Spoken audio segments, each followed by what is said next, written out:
Mu ntumbero yo kuraba aho urwaruka rugejeje mu kwitunganiriza imigambi yago, umukuru w'igihugu Varisito NDAYISHIMIYE yarabandanirije urugendo rwiwe mu ntara ya Rutana, komine Bukemba, kuri wa 20 mu Kakaro uyu mwaka, mu gihe yari yifatanije mu bikorwa n'urwaruka ruri mu buruhuko.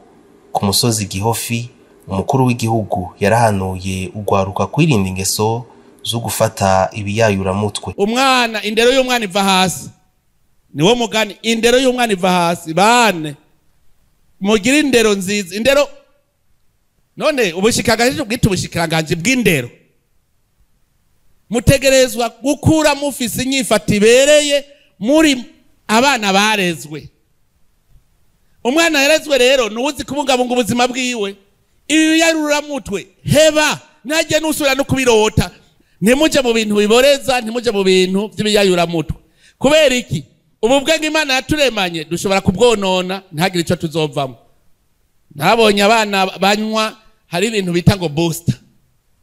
Ivyo bintu vyose tubituzemo, emwe muze muravyigishaja kw'ishure. Umwana mwiza ntaboregwa, ntanywa ibiyayuramutwe. Umwana mwiza agira sport nyinshi, ukamenya gukina agapira, ukamenya kwiruka, ukamenya umwanya wo kwiga, ukawutunganya ukavuga uti ubu njyana ijya ari ikintu ntategereye ngira nige, ukamenya ngira nje gukina kugira ngo ngira amagara meza. Mugabo ibi vy'amarigara ntimuze mu bigire na gatoyi. Dukurira mu gihugu ciza. Mwebwe twifuza yuko 2030 muzovuga muti ba papa barabagabo. Tubamenyeshe ko mu cigwa cakozwe n'ubushikiranganje bw'amagara y'abantu mu mwaka w'2020 ibice 50% vyafata ibiyayuramutwe ari urwaruka ruri hagati y'imyaka 25 na 35.